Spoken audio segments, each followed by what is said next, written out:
And the surgeon comes in and he gives us the rundown for the surgery. And then he says to me, in 1 year, you're going to be back on the mound throwing harder than ever. And he says, in 2 years, you're going to be a first-round draft pick. And in 3 years, you're going to be playing in the big leagues. You know, I watched my heartbeat monitor go from beep, beep, beep to beep. I'm in this place that is just the most magical place I could ever have described. And he said, you have a great purpose to serve, Bubba. And if I grant you this second chance, you need to make sure you serve that purpose and give everything you have to that purpose. From that moment on, nothing's ever been the same.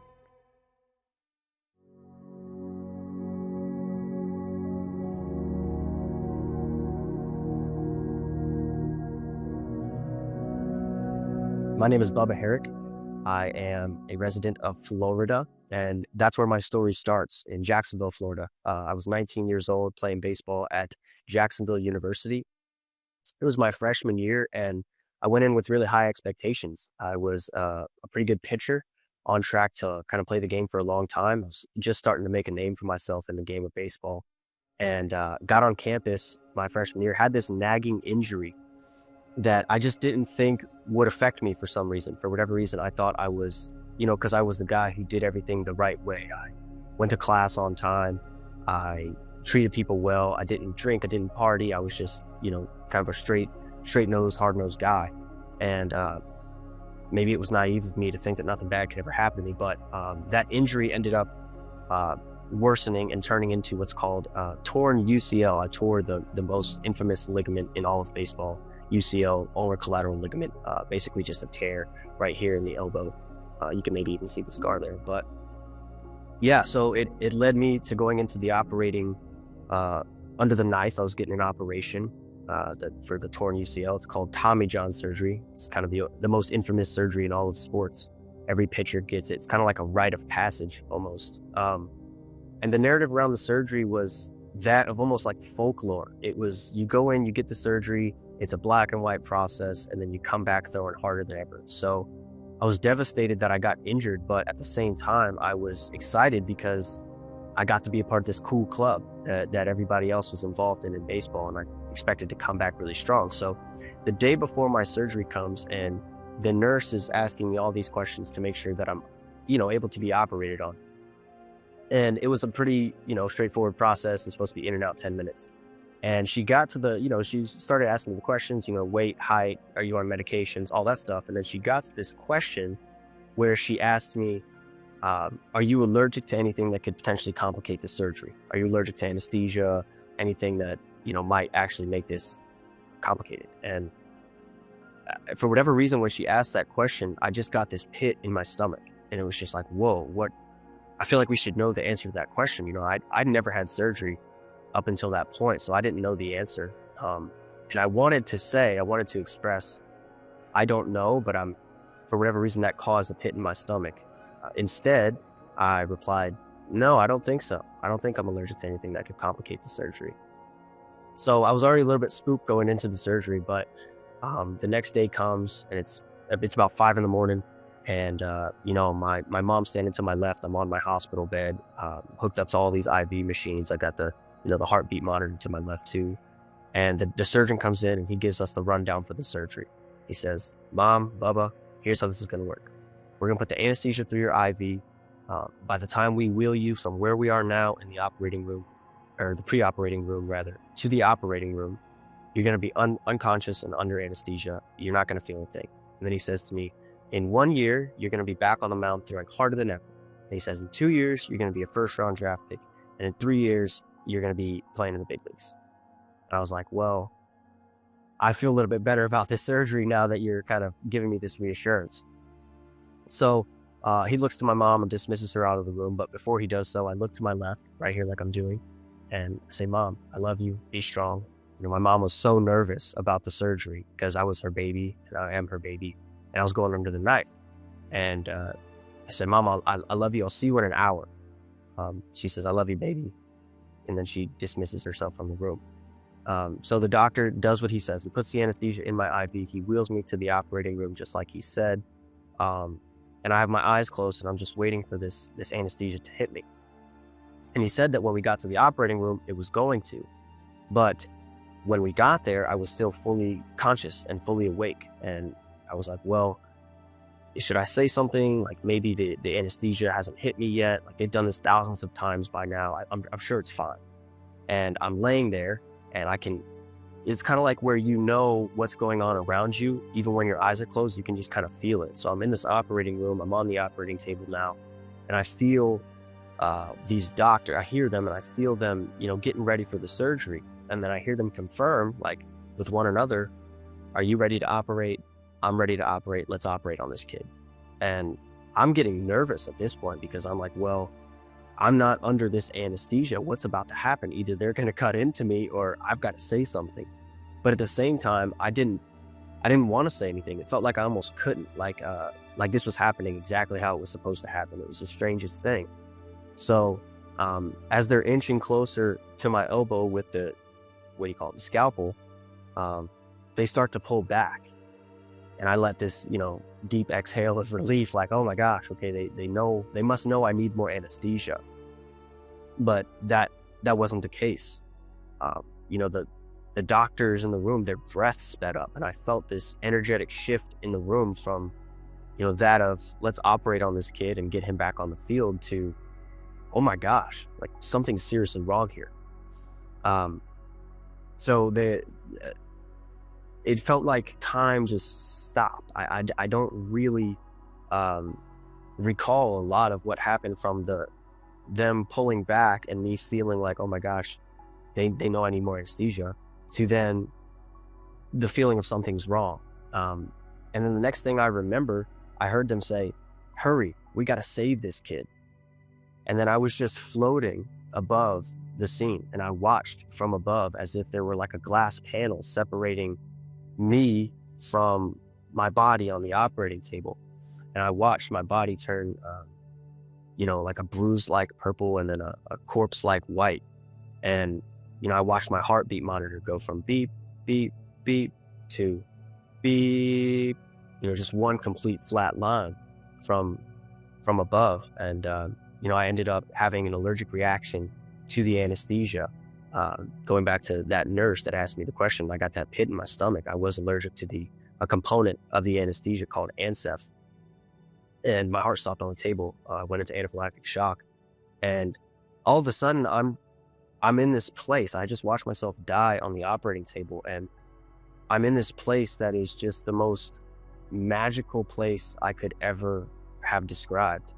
But at first, I didn't get a lot of time to spend in this place because immediately I was shuttled into this life review. It was like there was a 360-degree panoramic screen where I was the observer of the movie that was playing, my life review. It kind of like showed like a movie a little bit. But at the same time, I was in the movie. So I was watching it, but I was also experiencing it at the same time. And, not only was I experiencing it from my own perspective, but I was also experiencing it from the perspective of the others involved in every scene that showed. And, I got to see every moment of my life and experience every moment of my life from the time that I was, my earliest memory playing baseball with myself in the backyard, pretending like I was pitching in, the big leagues against Albert Pujols, and, just imagining and dreaming. I got to re-experience those types of memories, but the theme of my life review was not exactly positive, and it wasn't exactly distressing either. It was just kind of a neutral, all-knowing truth of this is the objective view of your life. So I got to see, moments of my life that I wasn't exactly proud of. I battled addiction as a young kid, and I battled having to view my life like I was a part of the first generation that got to experience social media. So I got to see all the time I spent on social media instead of interacting with the people that I cared about and loved. And, I got to re-experience the kind of traumatic things that I had gone through as a kid that I never exactly forgave myself or the others that were involved in. And I got to just see all the time that I wasted and all the kind of potential that I left untapped as a young athlete, where I maybe could have applied myself more.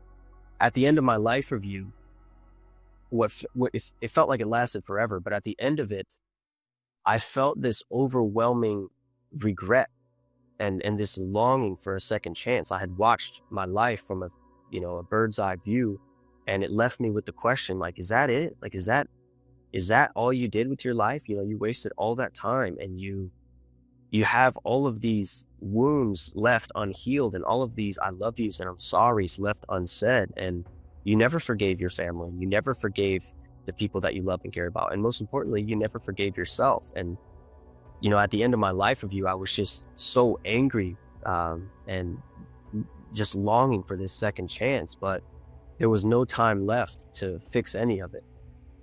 So,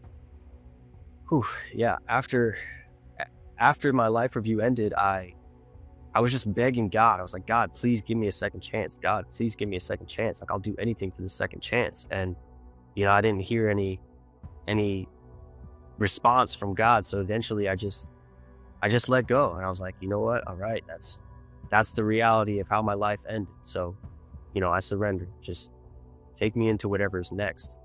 And as soon as I said the words, I surrender, I was shuttled into this different place, but it was a part of the same thing. And it was the most beautiful, overwhelming, unconditional love I had ever experienced in my life. It was as if I was looking at the outside world from the perspective of the inside of the purest diamond in the universe. It was just this most magnificent place. Time didn't exist in this place. In fact, it felt like me and time were the same thing. It was so overwhelmingly fascinating. And what stood out about this place was that I was supposed to be dead, but I felt more alive than I had ever felt in my entire life. And it felt like my true home. Like when I was shuttled into this place, immediately I just felt like I was home, like I belonged for the first time in my life. And I'm in this place for what feels like an eternity. Time doesn't exist, so I don't exactly know how long I was there. But all of a sudden, this strange figure appears, and it appears in the distance at first, and it appears like a silhouette. And I see this glossy, shiny, bald head, and then I see this beautiful, radiant smile. And I knew that this person was familiar. And suddenly, this person approaches me and passes me a basketball. And as soon as this person passes me the basketball, I recognize the person. It was my stepdad, who had passed away a couple years prior to my near-death experience. And what's interesting about this is the basketball game that we had, played in this place was a recreation of an exact moment that I had just witnessed in my life review moments ago, or eternity ago. I'm not sure, but I had seen this beautiful basketball game in my life review, and I got to replay this basketball game.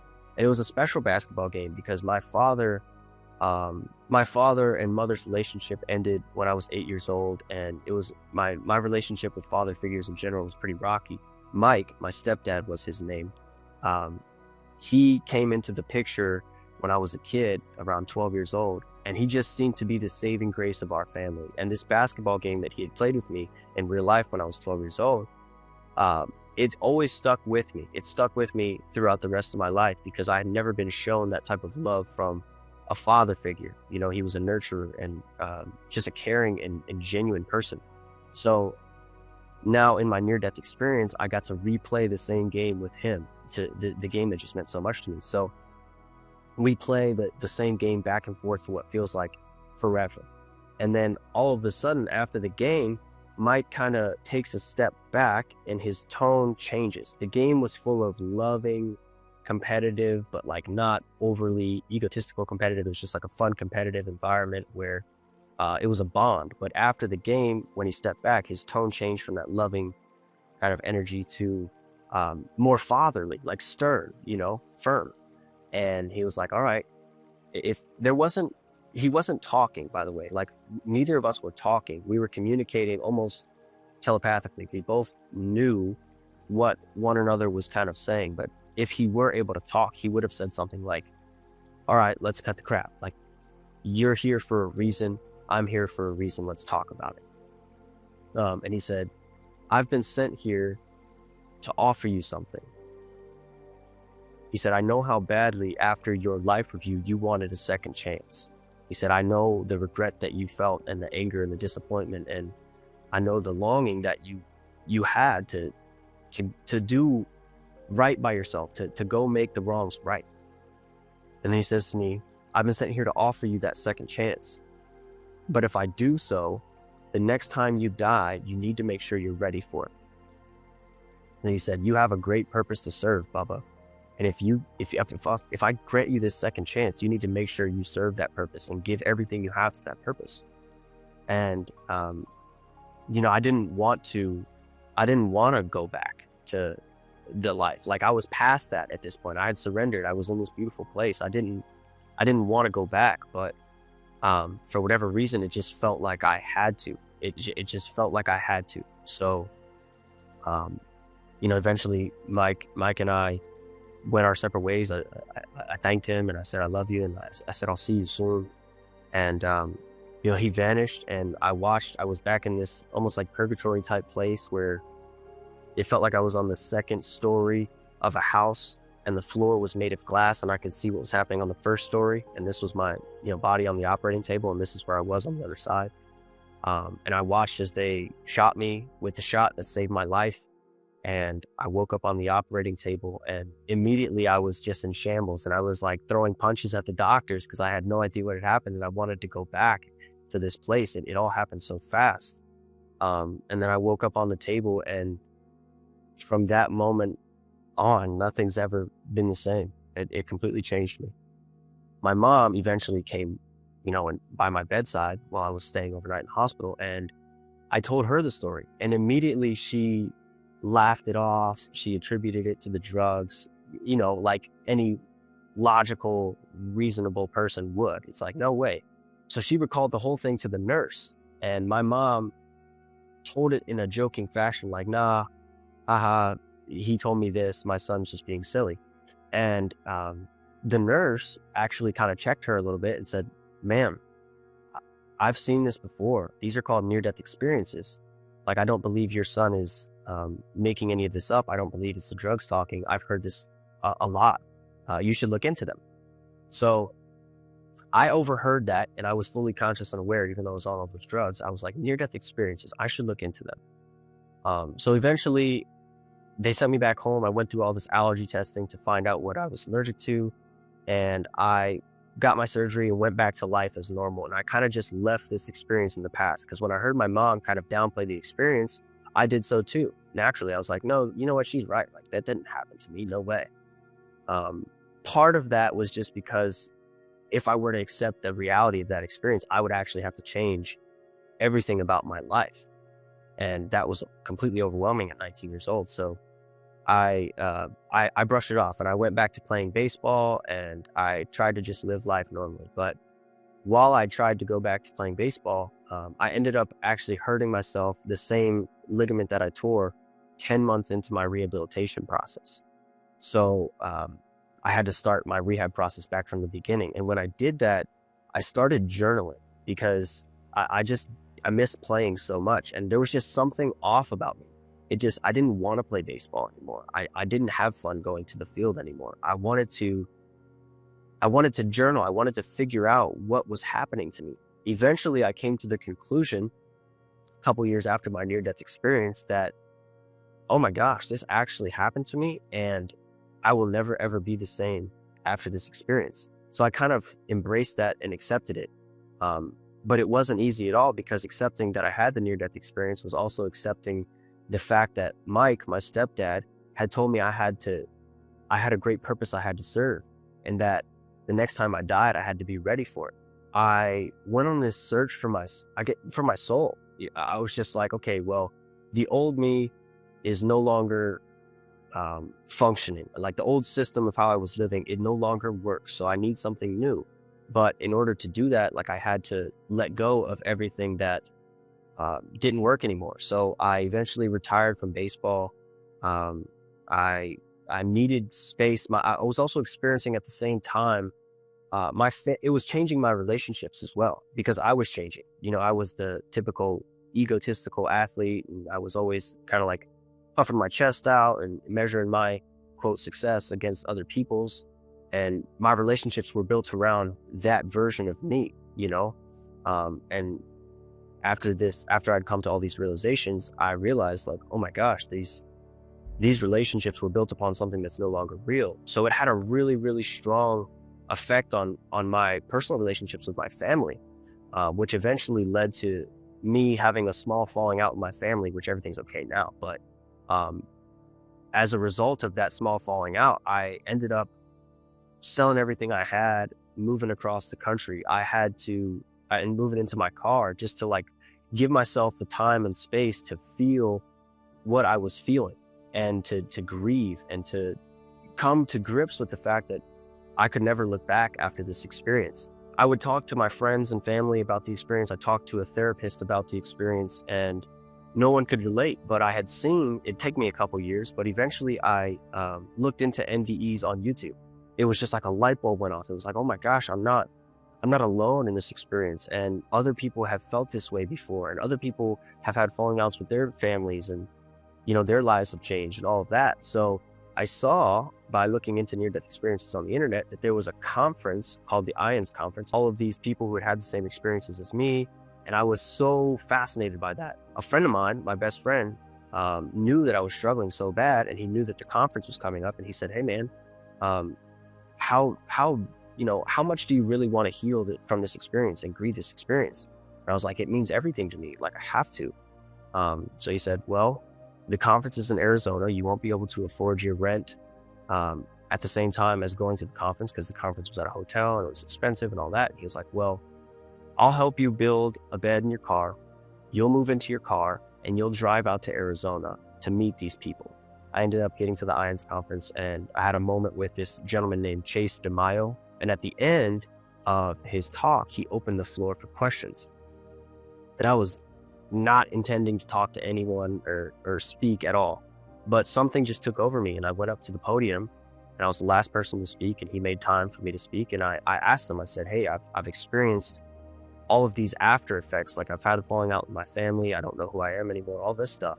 And I asked him, have you experienced that? And you could feel that in the room, other people were also wanting to ask that same question. So it was almost like I had asked our question, not just my question, you know? And his answer was, yes, I would look up to the sky and I would ask God, why did you bring me back? Why did you give me the second chance? But, and then he said, you know, you're not alone in that. And everybody else in this room, you're not alone in that. And from that moment, I just felt so much closure with that experience. And I finally felt like I was able to move past it. So while I was in my car out in Arizona, I was planning to just keep traveling, but I kept getting these calls from, you know, these former teammates and players and young men like myself. You could call them Generation Z men. And I kept getting these calls from them, and they're like, hey, I'm dealing with performance anxiety, and I'm really struggling to balance my schoolwork, and I'm struggling with this addiction, and social media has me crippled, and, you know, everything that I had gone through. And in my head, I'm like, well, why are you guys calling me? Like, I'm living in my car.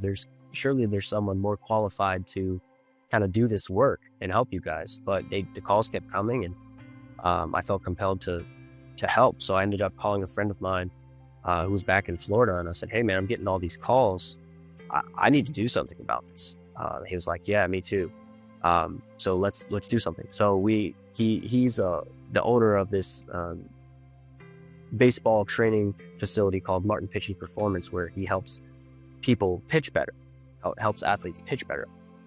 And he suggested that my role would be perfect for these athletes, because it would be like a mental performance type of role where I'd help them not only achieve success on the field, but more importantly, become in tune with who they are and not identify with their, you know, identity as just an athlete. And there's more to them than just the athlete. So it was just a perfect storm. The story ended so perfectly that I ended up coming back to Florida, and that's where I'm at now, is in our baseball facility that we have opened. And it's just been the craziest journey, Mo. I wish that me sharing the story with you here right now could do the feeling justice of just how impactful it's been for me.